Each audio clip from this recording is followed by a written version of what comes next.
Hello guys, स्वागत है आपका विलेज वाली टीचर यूट्यूब चैनल पर। तो हाय, मैं हूं किरण शर्मा।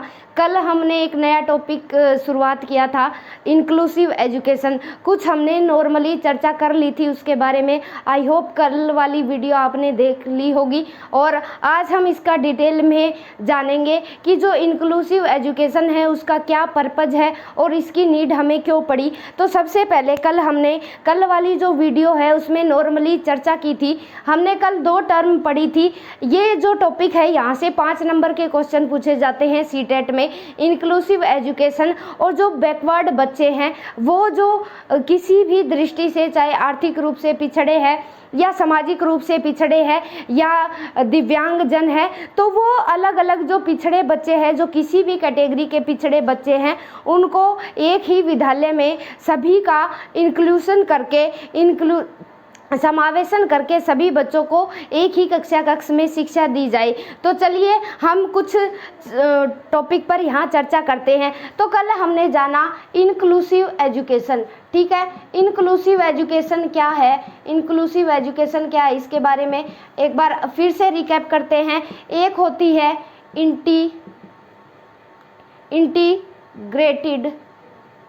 इंटीग्रेटेड एजुकेशन, ठीक है। दोनों एजुकेशन की बात करेंगे, इंटीग्रेटेड की और इंक्लूसिव की। इंक्लूसिव होती है समावेशी शिक्षा, क्या बताया, समावेशी, और इसे बोला जाता है एकीकृत शिक्षा, ठीक है। एकीकृत शिक्षा कल नॉर्मली हमने चर्चा कर ली थी। ये जो इंक्लूसिव एजुकेशन है ये क्या कहती है, इंक्लूसिव एजुकेशन कहती है कि जो सामान्य बच्चे हैं, सामान्य है या दिव्यांग हो सकता है, ये शारीरिक और मानसिक, ठीक है, शारीरिक और मानसिक दोनों तरीके से डिसेबल हो सकता है वो।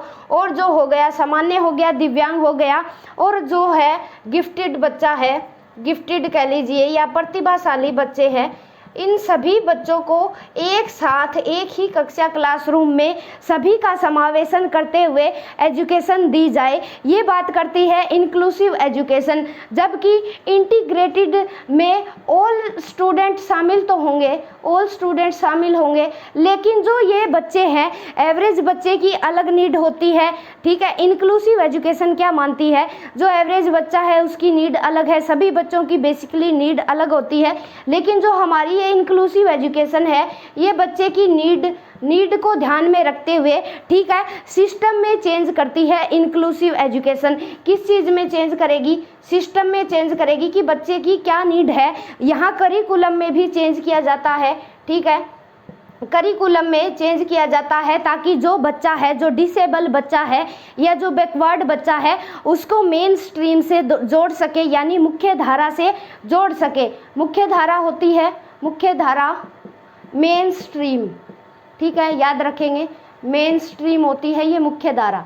यानी मुख्य धारा का मतलब है नेचर ने सभी को समान बनाया है, नेचर भी है अपनी चीज़ों के लिए किसी प्रकार का अलगाव या भेदभाव नहीं कर सकती। इसलिए हम एज ए ह्यूमन बीइंग, हमें भी किसी के साथ सेग्रीगेशन नहीं करना है, अलगाव नहीं रखना है, क्योंकि नेचर, ये जो अलगाव है, जो सेग्रीगेशन है, ठीक है, जो सेग्रीगेशन है ये क्या है, सेग्रीगेशन है, ये नेचर के अगेंस्ट है, क्योंकि नेचर है वो सभी के लिए इक्वल है। नेचर है जो सूर्य है, सभी, चाहे वो पौधे हैं या प्राणी है या जीव जंतु है, सभी के लिए जो अपनी रोशनी है वो सबको सेम देता है। वो किसी से सेग्रीगेशन नहीं कर सकता, अलगाव नहीं कर सकता, ठीक है, कि नहीं मैं ह्यूमन बीइंग को विटामिन डी दूंगा या एनर्जी उन्हीं के लिए, जो मेरी एनर्जी है उन्हीं के लिए होगी।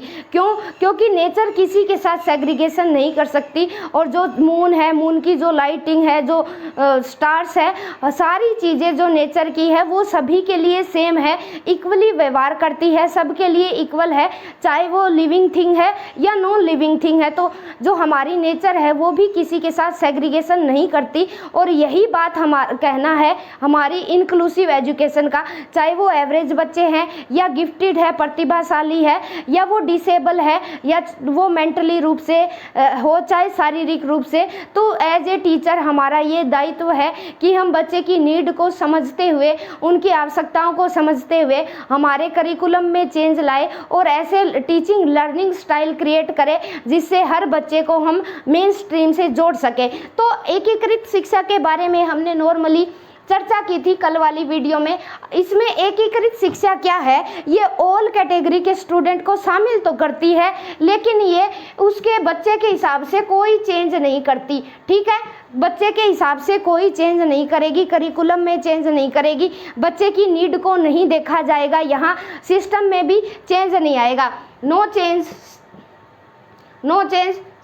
सिस्टम में भी कोई चेंज नहीं आएगा। जो करिकुलम प्रतिभाशाली बच्चों के लिए है या एवरेज बच्चे के लिए है, वही सेम टू सेम चीज़ें पढ़ाई जा रही है। तो ठीक है, ये बात हुई इंक्लूसिव एजुकेशन और इंटीग्रेटेड एजुकेशन के बारे में। यहाँ हमने डिफरेंस किया, ठीक है, अंतर करके देखा। क्या अंतर था कि ऑल स्टूडेंट है, चाहे वो डिसेबल है या बैकवर्ड है, बच्चे तो दोनों प्रकार की एजुकेशन में शामिल होगा, लेकिन इंक्लूसिव एजुकेशन बच्चे के हिसाब से चेंज हो जाएगी। लेकिन इंटीग्रेटेड एजुकेशन है, ये बच्चे के हिसाब से चेंज नहीं होगी। ये जो चीज़ें चलती आ रही है वही चीज़ें कंटिन्यूसली चलती रहेगी। इंक्लूसिव एजुकेशन क्या है, बच्चे के हिसाब से, चाइल्ड के हिसाब से, चाइल्ड की क्या रिक्वायरमेंट है उसके हिसाब से चेंज लाती है। ठीक है, तो ये थी इंक्लूसिव एजुकेशन और इंटीग्रेटेड एजुकेशन में डिफरेंस की बात। एक चीज़ आती है कि हम क्या है, इंक्लूसिव एजुकेशन का पर्पज क्या है और इसकी क्या प्रोसेस है। तो जो इंक्लूसिव एजुकेशन है, ये चार तरह की प्रक्रियाएं शामिल होती है। इसमें 4 प्रक्रिया शामिल होती है। एक होता है सामान्यीकरण। क्या होता है? एक सामान्यीकरण कह लीजिए, नॉर्मलाइजेशन कह लीजिए। दूसरा होता है बच्चे को मुख्य धारा से जोड़ना,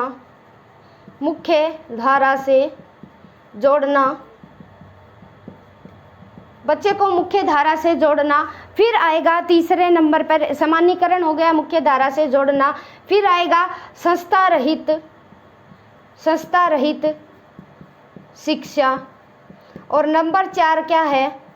संस्था रहित शिक्षा आएगा। मुख्य धारा से भी बच्चे को जोड़ लिया हमने, संस्था रहित शिक्षा। 1 मिनट। दूसरी है मुख्य धारा से जोड़ना, तीसरी है संस्था रहित शिक्षा, और जो चौथी क्या होगी? समावेश। ठीक है, तो जानेंगे हम 1 बाय 1 चारों चीज़ों के बारे में जानेंगे। सामान्यीकरण क्या कहता है, नॉर्मलाइजेशन क्या कहता है कि जो सभी प्रकार के बच्चे हैं, ऑल कैटेगरी के जो बच्चे हैं, उनको सामान्य जो एनवायरनमेंट है। अब देखिए, हर चीज़ के लिए, हर बच्चे के लिए हम अलग से एक्टिविटी प्लान नहीं कर सकते, इतना समय नहीं होता। तो जो क्या है, हम ज़्यादा से ज़्यादा कोशिश करें कि जो हर तरह के बच्चे हैं, चाहे वो बैकवर्ड है या गिफ्टेड है या एवरेज चाइल्ड है, उनको हम सामान्य सामाजिक वातावरण में, जो सामान्य सामाजिक वातावरण होता है, सामान्य सामाजिक वातावरण होता है, उसमें हम एजुकेशन दें हर तरह के बच्चे को। तो ये बात रही सामान्यीकरण की। फिर क्या है? मुख्य धारा से जोड़ना। जो डिसेबल बच्चा है या प्रतिभाशाली बच्चा है, ठीक है, उनको इनरिच माहौल देके, एनवायरनमेंट देके हम हर बच्चे को क्या है, देश की मेन स्ट्रीम से जोड़ सकते हैं, ताकि वो हीन भावना का शिकार न हो। ठीक है, ये मुख्य धारा से जोड़ना हमारे इंक्लूसिव एजुकेशन की प्रोसेस में शामिल है। संस्था रहित शिक्षा में क्या आएगा कि कई बच्चे हैं, कुछ बच्चे क्या है, डेली स्कूल्स में जाते हैं, जो निरंतर स्कूल चलते हैं, कंटिन्यूसली जो स्कूल चलते हैं उसमें जाते हैं। और कई बच्चे क्या है, स्कूल जाने के साथ साथ हॉस्टल हो गए, ठीक है, हॉस्टल में रहते हैं या आवासीय विद्यालय में रहते हैं। तो उन चीज़ को भी कम करने के लिए ये इंक्लूसिव एजुकेशन की प्रोसेस रही कि संस्था रहित शिक्षा दे बच्चे को आवासीय विद्यालयों में ना रहना पड़े। तो एक ही तरह की शिक्षण अधिगम प्रक्रिया लेके, ठीक है, बच्चे को संस्था रहित शिक्षा दे कि वो किसी भी संस्था से जुड़ी ना हो, कि बच्चे को ये महसूस ना हो कि मैंने हॉस्टल में पढ़ाई की है इसलिए मुझे ज़्यादा चीज़ें आती है। तो एक ही तरह के माहौल में सभी बच्चों को इक्वल एजुकेशन दी जाए। ठीक है, फिर क्या है समावेश। समावेश का मतलब भी यही है, हर तरह के बच्चे को शामिल करके उनकी विशेष आवश्यकताओं के अनुसार एजुकेशन देनी चाहिए। तो 4 चीज़ें जो समावेशी एजुकेशन है, ठीक है, इंक्लूसिव एजुकेशन है, उसमें 4 तरह की प्रोसेस रहेगी। नंबर 1 सामान्यीकरण।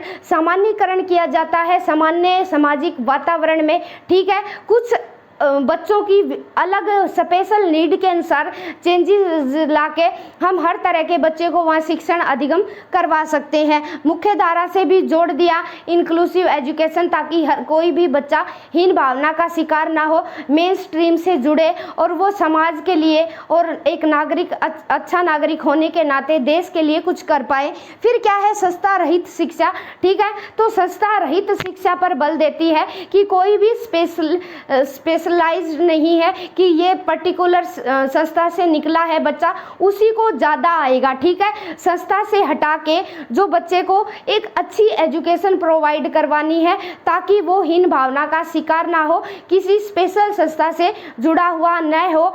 शिक्षा ऐसी हो कि जो सभी बच्चे के आगे भावी जीवन में काम आए, ना कि वो किसी किसी संस्था को डिफाइन करे कि इस संस्था में पढ़ा है बच्चा इसलिए वो कामयाब है। तो संस्था रहित बनाना एजुकेशन को, ये भी समावेशी शिक्षा की प्रोसेस है।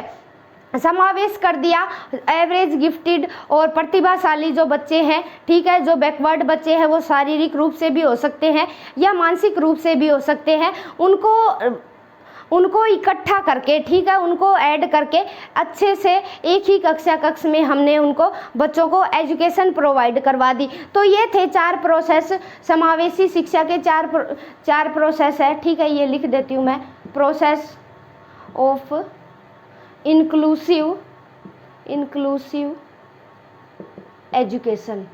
ठीक है, अब हम पढ़ेंगे इसके बाद कि पर्पज क्या है। इंक्लूसिव एजुकेशन के पर्पज क्या है, 1 मिनट आप स्क्रीनशॉट लेना चाहे तो ले सकते हैं और साथ ही साथ आप लाइक करते रहे ताकि हमें मोटिवेशन ज़रूर मिले। ठीक है, फिर आते हैं जो इंक्लूसिव एजुकेशन है उसके क्या पर्पज है। इंक्लूसिव एजुकेशन है समावेशी शिक्षा के क्या उद्देश्य हैं, यानी क्या पर्पज है, ये क्यों लागू किया गया। एक तो क्या है, बच्चे को आत्मनिर्भर बनाना। ठीक है, ये पहला उद्देश्य है, बच्चे को आत्मनिर्भर बनाना। ठीक है, दूसरा क्या है, बच्चे को जागरूक करना, बच्चे को जागरूक करना। 1 बाय 1 आएंगे इन पे भी, बच्चे को जागरूक करना। नंबर 3 क्या है, बच्चे को मुख्य धारा से जोड़ना, मुख्य धारा से जोड़ना। बच्चे का नंबर 4 है, देख साथ ही साथ आप स्क्रीनशॉट भी लेते रहे, बच्चे का प्रजातांत्रिक विकास करना। ठीक है, सामाजिक सांस्कृतिक भूमिकाएं सिखाना। ठीक है, सिखाना। तो ये मेन पर्पज होते हैं इंक्लूसिव जो एजुकेशन है उनके। आत्मनिर्भर बनेगा बच्चा अगर हम क्या है हर तरह के बच्चे को एक ही कक्षा क्लासरूम में, ठीक है, अच्छे से एजुकेशन दे रहे हैं तो बच्चा क्या है, बच्चे में सेल्फ डिपेंडेंसी की भावना आएगी, बच्चा आत्मनिर्भर बनेगा। बच्चों को जागरूक बनाना भी क्या है, इंक्लूसिव एजुकेशन का पर्पज है। फिर क्या है, बच्चे को मुख्य धारा से जोड़ना, बच्चे का प्रजातांत्रिक विकास करना। फिर है सामाजिक सांस्कृतिक भूमिकाएं निभाना सीखे, ताकि जो बच्चे हैं, जो वंचित वर्ग के बच्चे हैं, किसी भी तरह से वो शारीरिक रूप से है या मानसिक रूप से है, तो वो सभी मिलकर, ठीक है, एक ही कक्षा क्लासरूम में शिक्षण अधिगम कर रहे हैं। तो उससे क्या होता है, बच्चों में जो सामाजिक सांस्कृतिक जो भावनाएं हैं उनका विकास होता है। बच्चे एक सहयोग की भावना से अपना उत्तरदायित्व समझते हैं और सहयोग की भावना से शिक्षण करते हैं, ठीक है, अधिगम करते हैं। तो सामाजिक सांस्कृतिक भूमिकाएं सिखाना हो गया। ठीक है, अब इंक्लूसिव एजुकेशन की नेचर कैसी है, इंक्लूसिव एजुकेशन की नेचर के बारे में पढ़ेंगे। तो इंक्लूसिव जो एजुकेशन है, इंक्लूसिव एजुकेशन है, इसकी नेचर कैसी है, यानी प्रकृति कैसी है इंक्लूसिव एजुकेशन की।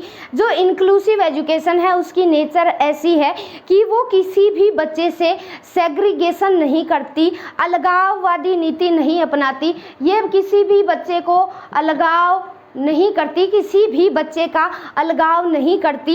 इंक्लूसिव एजुकेशन में सभी बच्चे सेम है सभी के लिए, लेकिन उनकी आवश्यकताएं अलग है, उसके हिसाब से सिस्टम में चेंज किया जा सकता है। ये कहती है कि समर्थ और असमर्थ बालकों को असमर्थ और समर्थ बालकों को एक साथ एक ही कक्षा क्लासरूम में एजुकेशन दी जाए ताकि बच्चों को हम मुख्य धारा से जोड़ सके। तो ये थी जो इंक्लूसिव एजुकेशन है उसकी नेचर क्या थी। एक चीज़ पूछ ली जाती है कई बार, ठीक है, तो बच्चे क्या है, एक आता है बाला, ठीक है, बाला का मतलब क्या होता है, ये चीज़ एक बार पूछ ली गई है। बिल्डिंग एज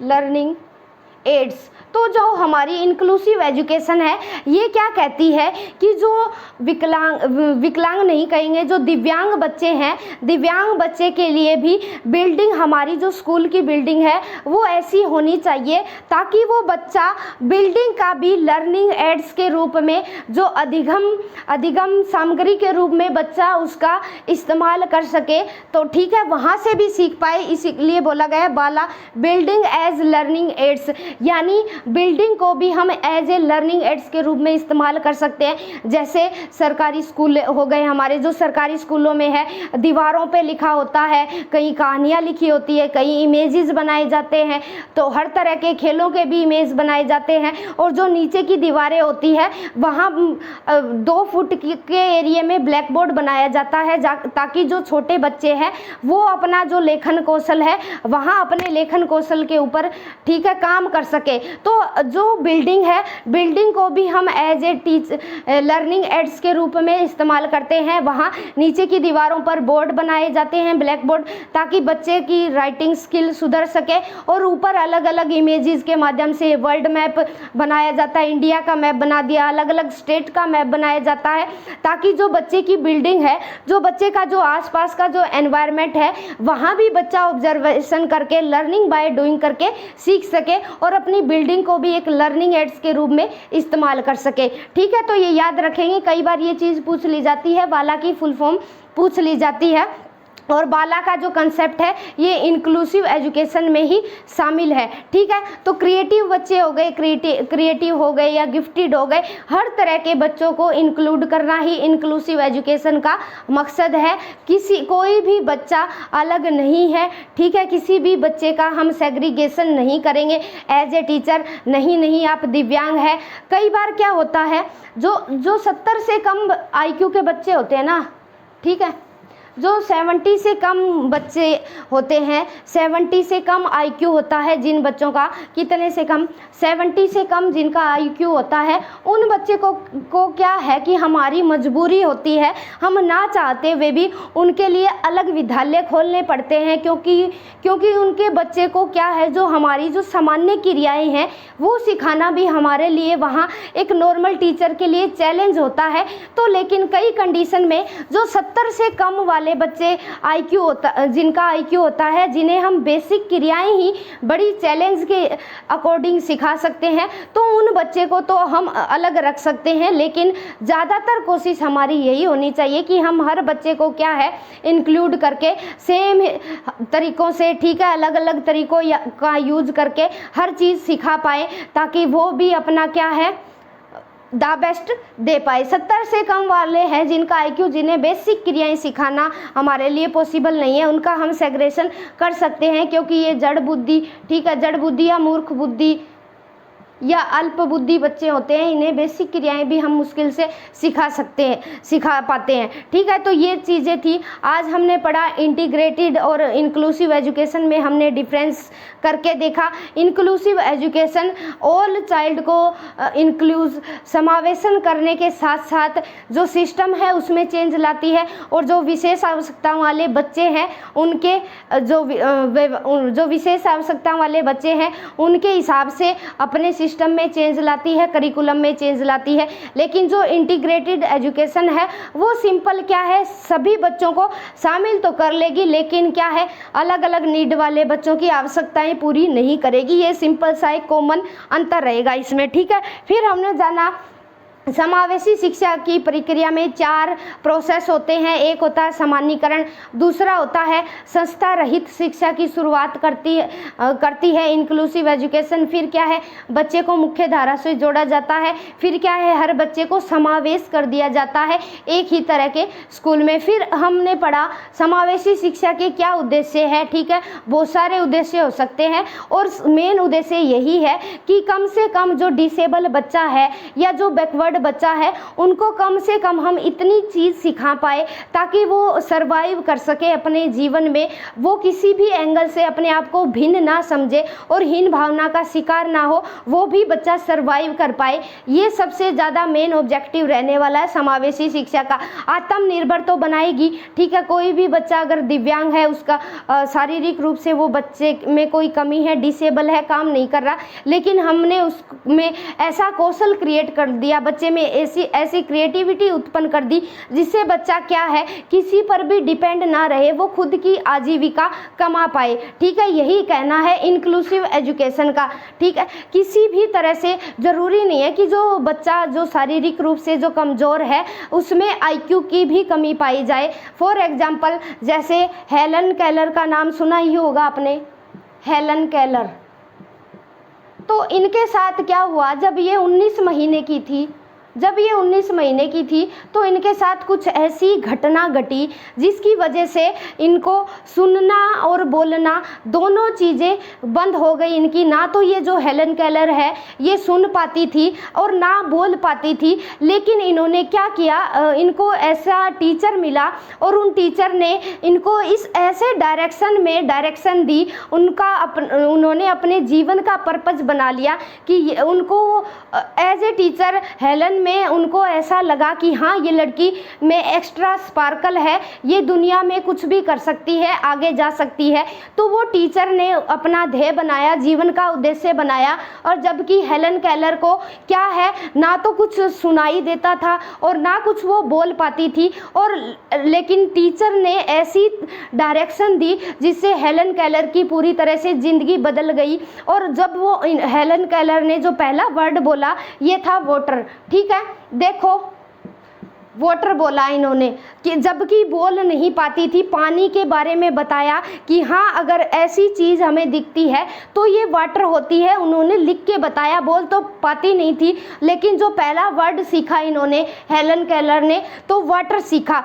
तो क्या है, जो बच्चा देख तो पाता है, सुन नहीं पाता और बोल नहीं पाता, वो बच्चा भी क्या है दुनिया में। फिर हेलन केलर ने बुक लिखी, उनके नाम की बहुत सारी मूवी आई, ढेरों बुक लिखी हेलन केलर ने। तो वो बच्चा जिनके पास सुनने की शक्ति नहीं है, ना वो बोल सकता, फिर भी बच्चा वो क्या है, लिख रहा है और भाषा सीख ली उन्होंने और पहला शब्द लिखा उन्होंने, वाटर। तो ऐसे बच्चे अपना द बेस्ट दे सकते हैं, तो चीज़ें सीख सकते हैं। और वो टीचर के गाइडेंस में तो जो सामान्य कमियां होती है बच्चे में, तो उनको भी हम नज़रअंदाज ना करके बच्चों को अच्छी डायरेक्शन देके तो हर बच्चे को क्या है, मुख्य धारा से जोड़ सकते हैं। वो टीचर की गाइडेंस के ऊपर होता है कि हम बच्चे को कैसी डायरेक्शन देते हैं। तो हेलन केलर अगर ऐसा कुछ कर सकती है, हजारों बुक लिख सकती है बिना बोले और बिना सुने, तो हम भी क्या है, जो डिसेबल बच्चे हैं, ठीक है, जो किसी प्रकार से वंचित बच्चे हैं, उनको भी अलग डायरेक्शन देके उन्हें भी मुख्य धारा से जोड़ सकते हैं। और सर्वाइवल के ही योग्य ही नहीं, हम उन्हें क्या है, एक अच्छी पर्सनैलिटी वाला बच्चा बना सकते हैं, जो दुनिया में एक अपनी नई पहचान बनाए, जिसकी एक अलग तरह की आइडेंटिटी हो, ठीक है। तो अलग अलग एग्जाम्पल भरे पड़े हैं, कल हम पढ़ेंगे इनके बारे में, जो हमें ज़रूरत क्यों पड़ी इसके बारे में हमने कॉमन चर्चा कर ली है, ठीक है। एक एग्जाम्पल से बताया, ये तो हेलन केलर का एक ही एग्जाम्पल था। तो ज़रूरी नहीं है कि जो फिजिकल रूप से हमें दिखने में डिसेबल दिखाई दे रहे हो वो उनका IQ भी कम हो। तो अगर IQ अच्छा है तो उसका हम यूटिलाइज करके बच्चे को अलग तरह से डायरेक्शन दे सकते हैं। तो bye bye, thanks for watching. मिलते हैं नेक्स्ट वीडियो में सेम टॉपिक के साथ, inclusive education full detail bye bye, have a nice day guys.